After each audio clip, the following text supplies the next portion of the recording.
आंदोलन ठरवतात, तुम्ही येता, पण तुम्हाला सगळ्यांना लाल सलाम की तुम्ही जोरदार पद्धतीने ह्या काळामध्ये लढलेला आहात आणि एक आदर्श महाराष्ट्रामध्ये आंदोलनाच्या बाबतीमध्ये तुम्ही निर्माण केला. मला खरोखरच नागपूरला एखाद्या आंदोलनामध्ये सहभागी व्हायचं होतं, परंतु ज्या दिवशी कार्यालयाचं उद्घाटन होतं त्या दिवशी मी दौऱ्यात होतो, त्या दिवशी मला काही येणं शक्य नव्हतं. पण आज संबंध देशातल्या विविध क्षेत्रातल्या नेत्यांची बैठक होती नागपूरमध्ये. पूर्ण देशामध्ये वीज महाग होत चाललेली, तिचं खाजगीकरण झालेलं आहे, स्मार्ट मीटर येत आहे. आता तुम्हाला मानधन वाढवून दिलं की सगळेच ते मानधन काढून घेण्यासाठी येतात, ते 10,000 रुपये काढून घेणार आहे तुमच्याकडनं एका मीटरच्या मध्ये. तर त्या सगळ्या प्रश्नाबद्दल देशभरातल्या सगळ्या नेत्यांची मेळावा होता, त्या मेळाव्यासाठी आलो होतो. मी राजेंद्रला म्हटलं की मी येणार आहे, आमच्या सगळ्या लढाऊ भगिनींना मला भेटायची इच्छा आहे आणि ती भेट होते. मला खूप आनंद आहे की तुमची सर्वांची भेट झाली. भगिनीनो, CI2 ही संघटना आपल्या देशामध्ये जे कोणी कष्टकरी लोक आहेत, मेहनत करणारे कर्मचारी आहेत, कामगार आहेत, शेतकरी आहेत, शेतमजूर आहेत, त्या सगळ्यांना न्याय मिळण्याचा संघर्ष करते. आपल्याला माहिती आहे की आपण आशा आणि गटप्रवर्तकाची संघटना सुरू केली. सुरुवातीची परिस्थिती तुम्हाला माहिती आहे, परंतु आपण एकजुटीत आलो, संघर्ष करत राहिलो, मोर्चे करत राहिलो, संप करत राहिलो. पुढाऱ्यांनी आपल्याला आश्वासनं दिली, कधी आश्वासन पाळलं, कधी आश्वासन पाळलं नाही. कधी आपण त्याच्यापासून आपण काय शिकलेलो आहे की आपण एकत्र आल्याशिवाय, संघर्ष केल्याशिवाय, पाठपुरावा केल्याशिवाय सरकार आपल्याला काय देत. खरं म्हणजे सरकार आपण निवडून देतो. तुम्ही मतदान करता, आमदार निवडून येतात, ज्या पक्षाचे जास्त आमदार त्यांचं सरकार होतं, त्याच्यातून मंत्री होतात. मागच्या वेळेला आपल्याला एक देवटे मंत्री होते, आरोग्य मंत्री, त्यांचं नाव तानाजी सावंत. एक तानाजी भालुसरे होते की जे महाराष्ट्रासाठी लढले, आणि हे तानाजी सावंत आहेत.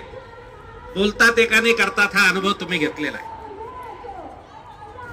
तर आपण सरकार आपण निर्माण करतो आणि मतदान करताना आपली अपेक्षा असते की सरकारने आपले दुःख, आपले प्रश्न, आपल्या समस्या सोडवाव्यात.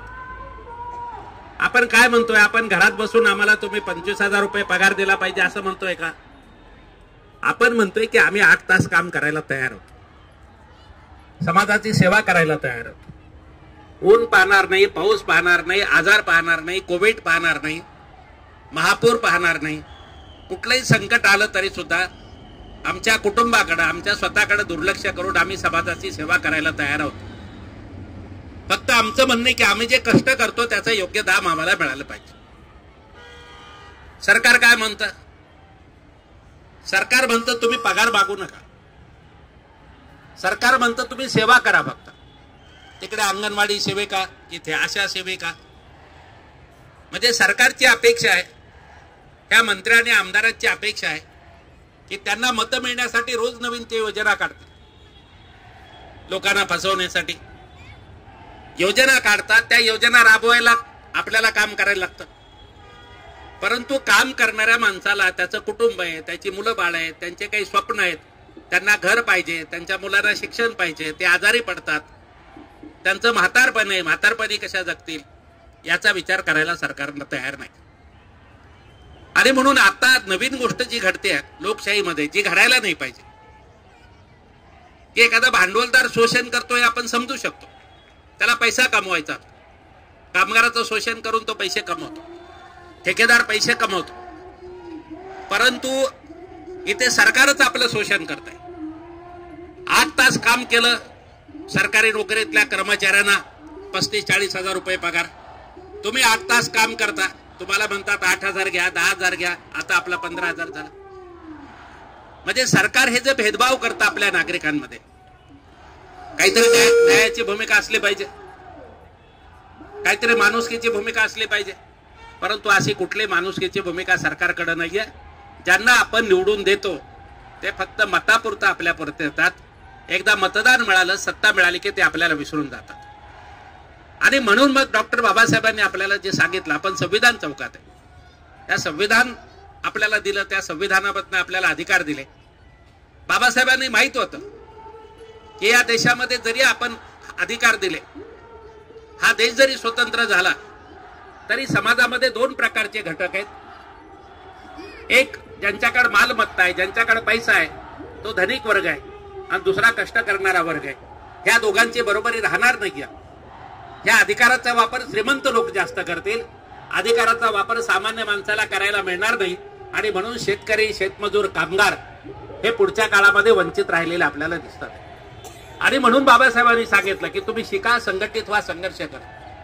म्हणून बाबासाहेबांनी सांगितलं तुम्ही युनियन करा, युनियनच्या माध्यमातून संघर्ष करा. आणि म्हणून बाबासाहेबांनी युनियन करण्याचा अधिकार दिला, संघर्ष करण्याचा अधिकार दिला, संप करण्याचा अधिकार दिला. आणि त्या मार्गावर आपण चाललेलो आहे की जर सरकार, मायबाप सरकार जर आमच्याकडे बघणार नसेल, तर आम्ही संघटित होऊन आम्हीच निवडलेल्या सरकारच्या विरुद्ध संघर्ष करू. तो संघर्ष आपण करतोय. काही गोष्टी मिळाल्या की नाही मिळाल्या, परंतु आपलं पूर्ण प्रश्न सुटलेले आहेत का? पूर्ण प्रश्न नाही सुटले.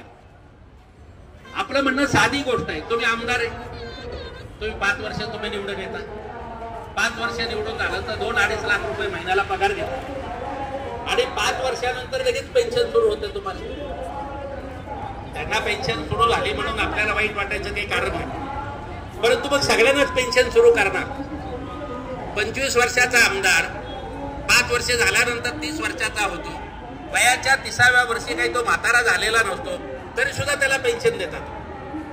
आणि 58 वर्ष आपण काम करतो, 60 वर्ष काम करतो, समाजाची सेवा करतो, सरकारला टॅक्स भरतो, आणि तिथं मात्र सरकार आपल्याला पेन्शन द्यायला तयार नाही. शेतकऱ्याला पेन्शन आहे का? नाही. मजुराला पेन्शन आहे का? नाही. कामगाराला पेन्शन आहे का? नाही. दुकानदाराला पेन्शन आहे का? नाही. मग पेन्शन, आमदाराला पेन्शन कशासाठी पाहिजे? खासदाराला पेन्शन कशासाठी? तुम्ही काय म्हातारे झाले? आपण निवडून दिलं आपली कामं करण्यासाठी. त्यांनी काय केलं? स्वतःची पेन्शन सुरू करून घेतली. दर अधिवेशनामध्ये पगार वाढवून घेतात 50-50 हजार रुपये. आता जर आमदाराचं तुम्ही उत्पन्न पाहिलं तर 3 लाख रुपयाच्या खाली नाही. बाकी भ्रष्टाचार करतात, बदल्यामध्ये पैसे खातात, ते तर वेगळे, तुम्हाला माहिती आहे. परंतु इथे 8 तास काम करणाऱ्या माणसाला मात्र आम्ही 26,000 रुपये पगार द्या म्हणतो. त्या 26,000मध्ये काही तुम्ही श्रीमंत होणार आहे का? माडीवर 2 एक मजले बांधणार आहे काय? एसी गाडी घेऊन फिरणार आहे काय? होणार आहे 26,000मध्ये? नागपूर सारख्या शहरामध्ये, तालुक्याच्या ठिकाणी 26,000मध्ये कुठे घर चालतं? पेट्रोल डिझेलचे भाव वाढले, गॅसचे भाव वाढले, धान्याचे भाव वाढले, भाजीपाला विकत घ्यायला तर त्याच्या किमती वाढल्या, प्रत्येक गोष्टीचे महाग झालेली. मुलांना शाळेमध्ये घालायचं तर डोनेशन द्यावं लागतं, दर महिन्याला त्याचा जाण्याचा खर्च करावा लागतो. शाळा अनेक प्रकारनं आपल्याकडनं पैसे काढून घेते, शिक्षणावर खर्च करावा लागतो. म्हणजे आपण जे कमवतो ते काय आपल्या घरामध्ये राहणार नाहीये. ऐशराम तुम्ही काही सिंगापूर हाँगकाँगला फिरायला जाणार नाही. जगण्यासाठीच आपण म्हणतोय. किमान वेतन म्हणजे जगण्यासाठी. अन्न, वस्त्र, निवारा, शिक्षण, आरोग्य आणि म्हातारपणाची पेन्शन, एवढ्या गोष्टीसाठी आपण म्हणतो. परंतु ही गोष्ट सुद्धा सरकार करायला तयार नाही.